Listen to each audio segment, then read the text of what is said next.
it underscores this idea that if we stay with the old system that we've all become very used to, it's been in place for about 300 years, a little bit more, of this central bank monetary system, which has served us very well, but which has elements that could be called extractive.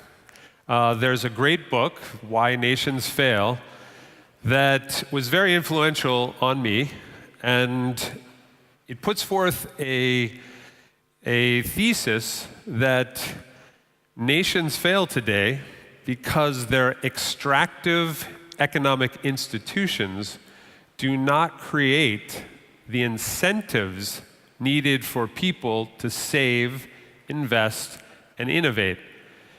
Extractive political institutions support these economic institutions by cementing the power of those who benefit from the extraction.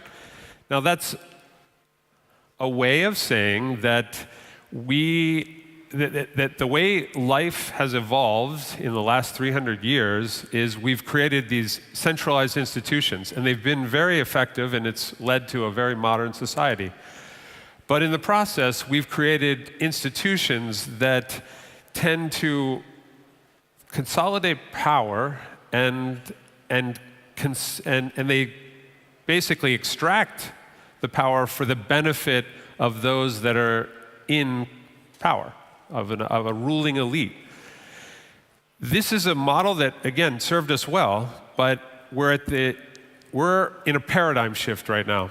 This is the very beginning of it, and it's a paradigm shift that is distributing power, and that's a good thing if it's done in the right way, because distributing that power is something that's much more stable, and this is talked about. There's a lot of great history that is in this book that talks about how that dynamic is working, where concentrated power ends up becoming less stable because it is so concentrated, and distributed power, which is, I think, what is exactly what the blockchain is about.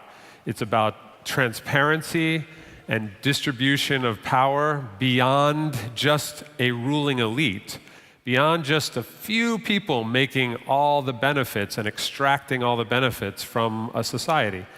And so I believe that this is a pathway, and we now are in a situation where we can create systems that serve not just a ruling group that's in power, but that can be benefiting all the participants in a system. And there's a great example of this that occurred in Switzerland, and it's been very influential on me. And so everybody in here knows that Bitcoin, or at least a lot of you know that Bitcoin was created in 2009. And right around 2009, 2010, I was deeply involved in looking at complementary currencies. So these are currencies that sit side by side with the central monetary. So cryptocurrencies are complementary to our other currencies. And as I was learning about those, an example came into my experience of the Wir franc. It's called WIR franc, Wir franc. It happened in Switzerland. And this was an idea of it was right at the beginning of the 1930s. The Depression was going on. Banks started to become very tight with credit. And so some business people in Switzerland, not having access to bank credit, but yet having inventory and different elements to doing business with one another, they decided to create a trading circle, bond themselves in with their real estate, with a lien on their real estate, to keep them true to the trading circle, and basically begin trading on credit that they've extended to themselves. So they took the bank out of the equation and they started trading amongst themselves, keeping track of it in a fairly rudimentary way, but keeping track of it and keeping each other honest through this lien on their real estate.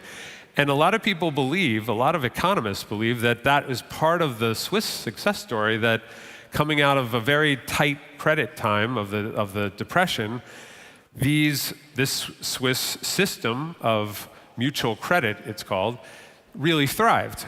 But it has never, and it's happened in a number of different geographical locations around the world, but it has never happened on a global basis. And to me, that became really compelling because I asked why. I was asking why has this not been done? Because it seemed to be very beneficial, and it took banks out of the equation. Because, as we've learned over history, whenever there is an opaqueness to a power structure, there is abuse. It just happens. It happens again and again. And one of the great elements of the blockchain and blockchain technology is transparency. And we just tend to behave better as human beings when there's transparency. And you can see that with the internet, right? When people misbehave generally when they're anonymous, and it gets all this trolling behavior. It's not our best selves that are at work. And so the thought is that we need to have a system in place, or the starting point of a system is very much an authenticated system. So that's one of the first. I got ahead of myself. Prior to, as I started studying that and became very captivated by there being a better system possible, the elements that drove me on this were, how do we make, so we see great promise with Bitcoin, but how do we make sure that this scales? Because that's definitely been one of the issues with Bitcoin, that questionable if it could scale. There's a lot of governments and businesses that maybe aren't using it because isn't that used for the Silk Road and for trading of things among anonymous people?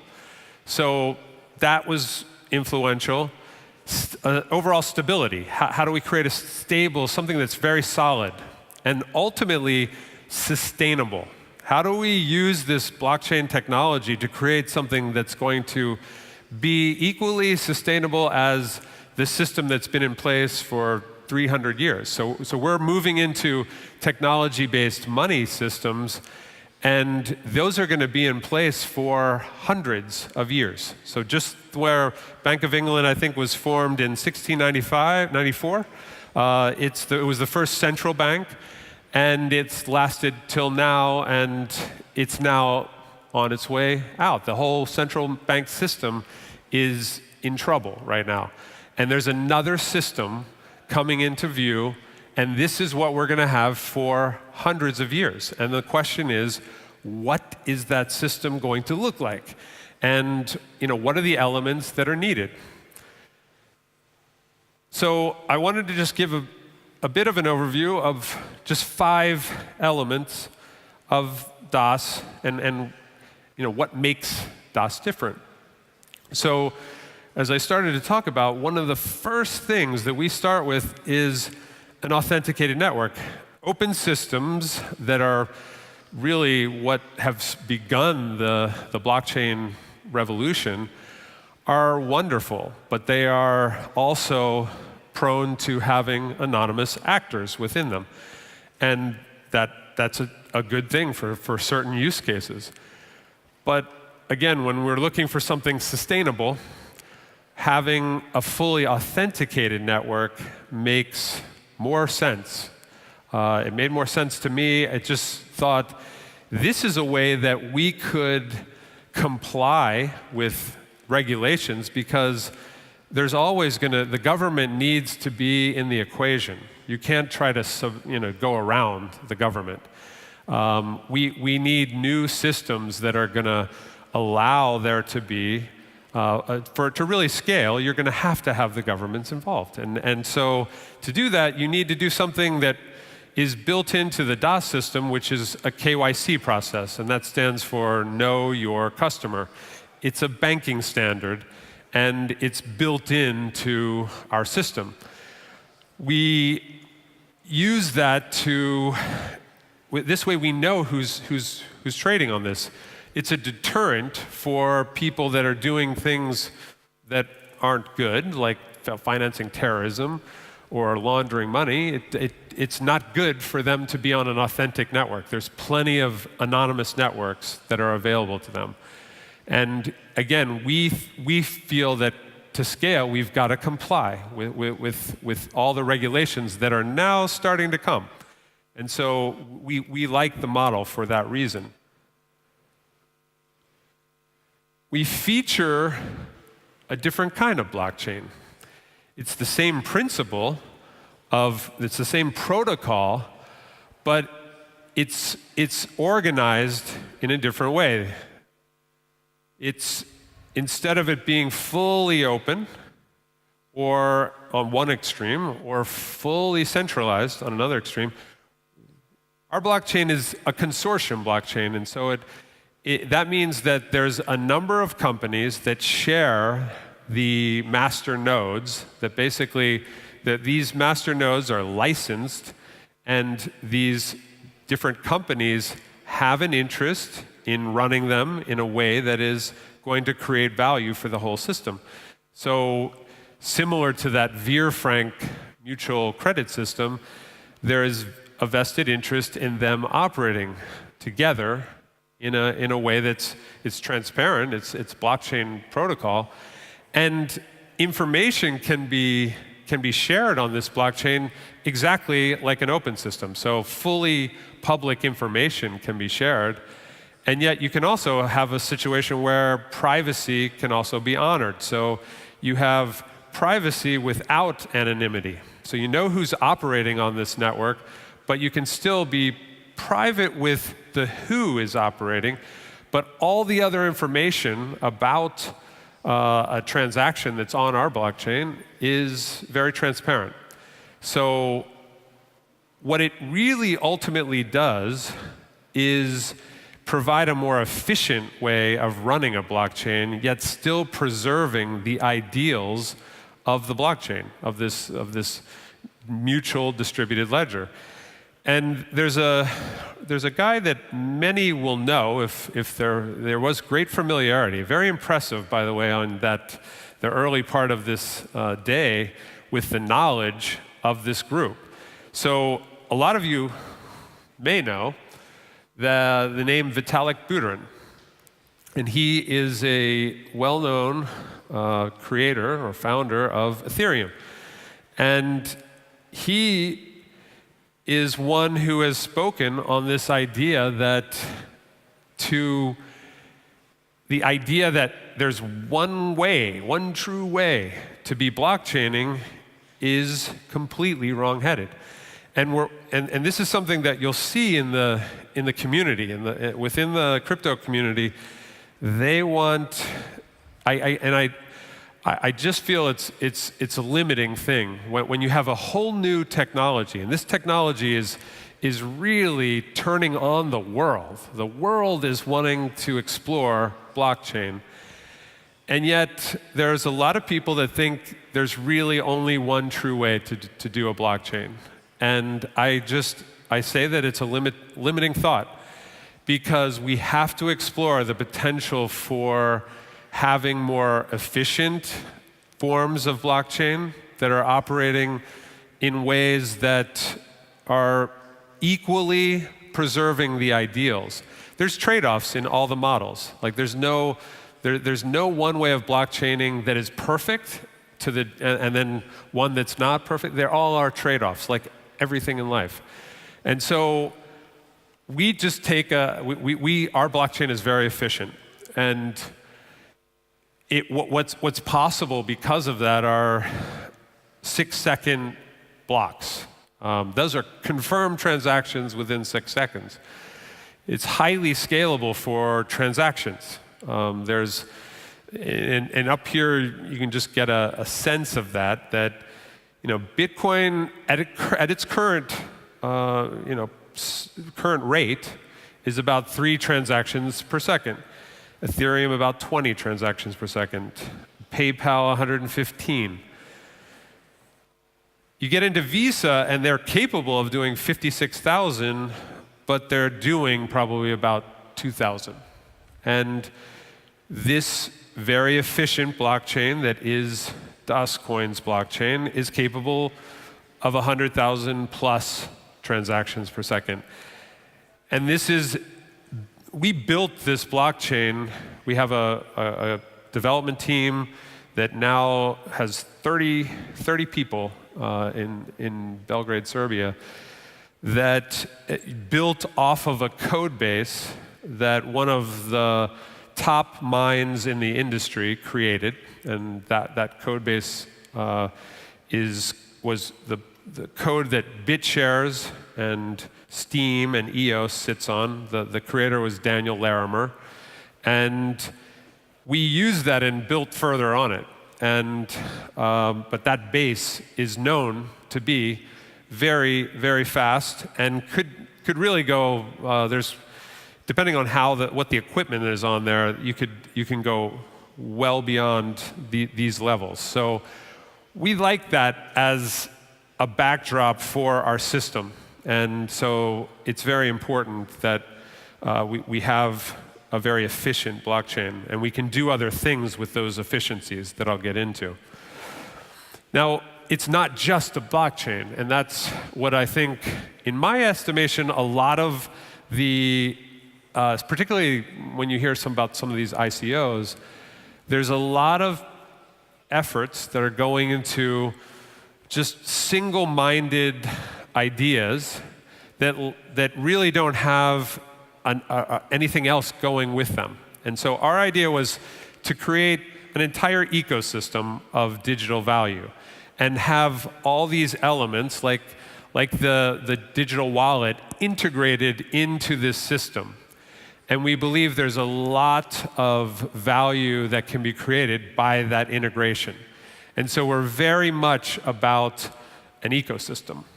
And we do believe that others in the space aren't fully seeing the possibilities of value creation that are there for ecosystems.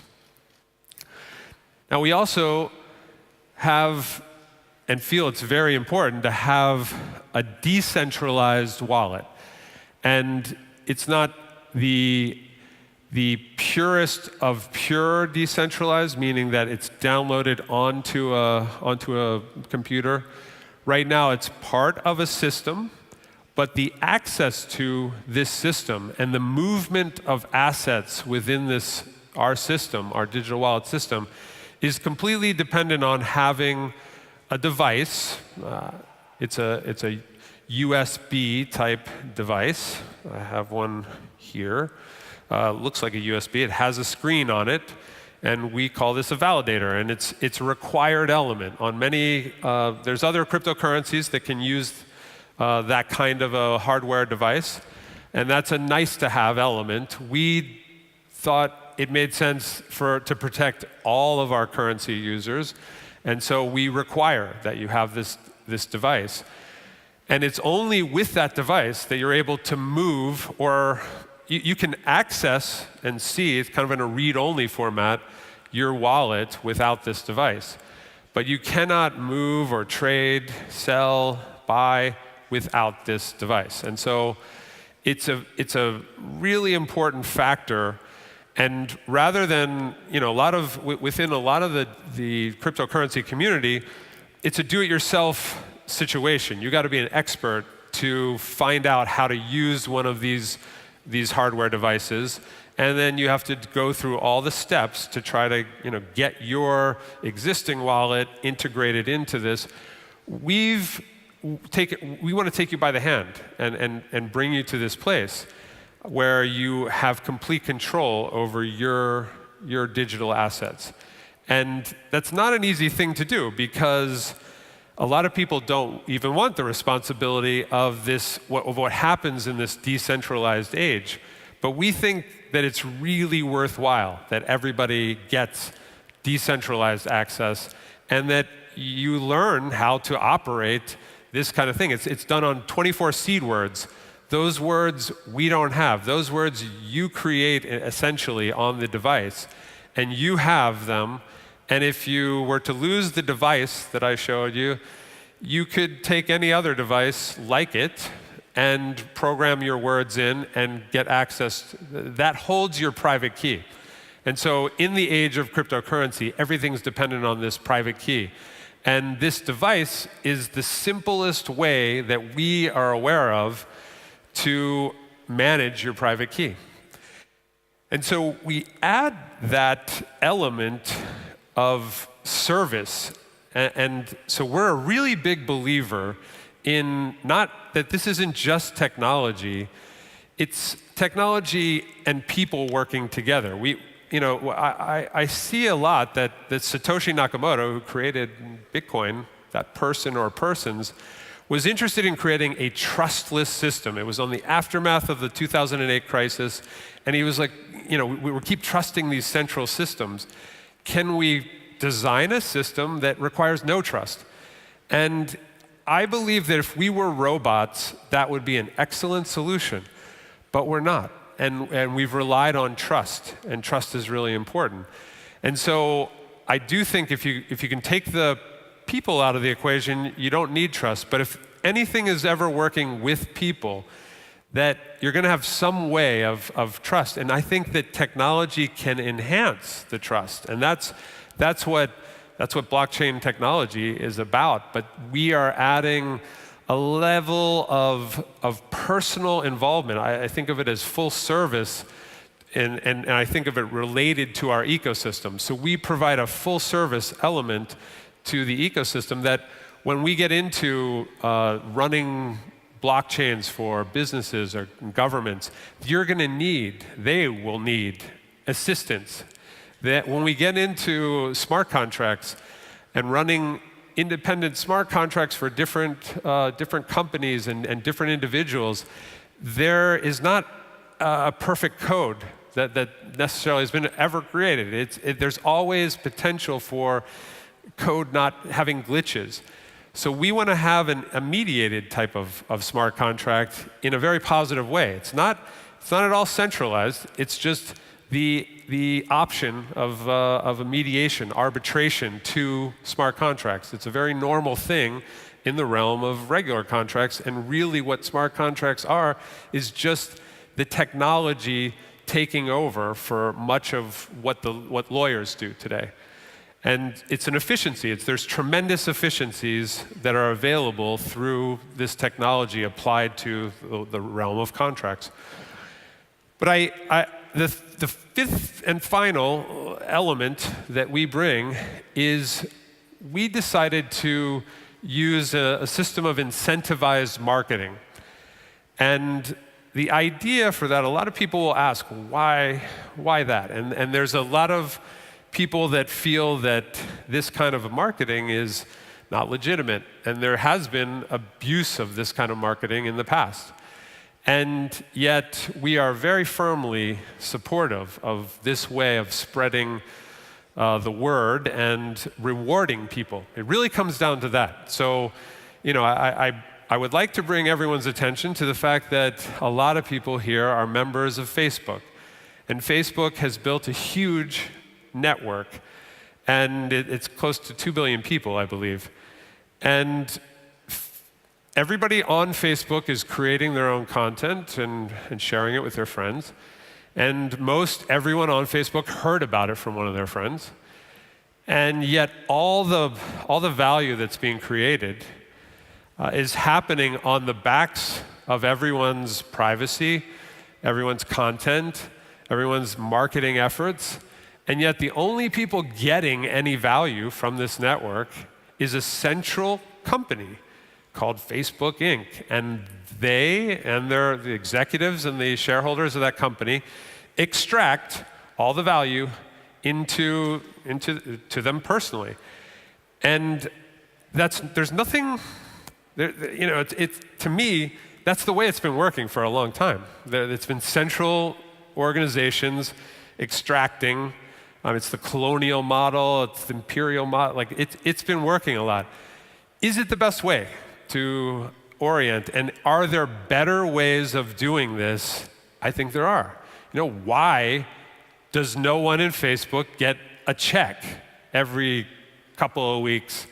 Because, why does all that money go to Mark Zuckerberg and his friends? And so, we believe that it's all about networks. Networks is where value is going. This shift is happening from commodities into networks. And what we're finding with cryptocurrency is people don't know yet how to very accurately value networks. It's very new, and we're still coming into this. But it's all about networks. It's about what you can do on the network, who's on the network, how fast the network is, how much capacity is on the network. That's where value is today. And this is why Facebook is worth more than ExxonMobil. You have it's just connection servers to people, and it's worth way more than, just huge tankards full of oil and, all the riggings and all the ships going everywhere with oil. All that commodity is worth less than the connection between all the people. And so our view has always been, wouldn't it be a good idea to reward people as you're growing this network? Seeing how networks are very important to us and are important to the future of really everything, a future of value certainly, we wanted to create a way for people to benefit, not just everyone benefits the same. No, they benefit commensurate with their impact on the growth. So the more someone is responsible for growing the network, the more that they would benefit from the value that's created. And so, we just really believe that that makes a lot of sense. So, in summary, there's 5 different factors: authenticated network, the consortium blockchain, the blockchain ecosystem, the decentralized wallet, and the incentivized marketing system. These are just 5 elements. There's many things in this space that we are doing a little different than other people because we have not stopped asking why.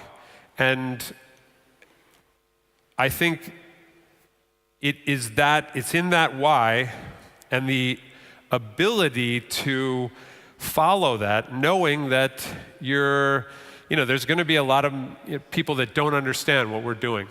And we have to endure that. And we put on events like this, and this was, Net Leaders is a part of our ecosystem. And this event, the whole purpose of it is to extend to the community education about the space. And we've done similar education with the professional community in London.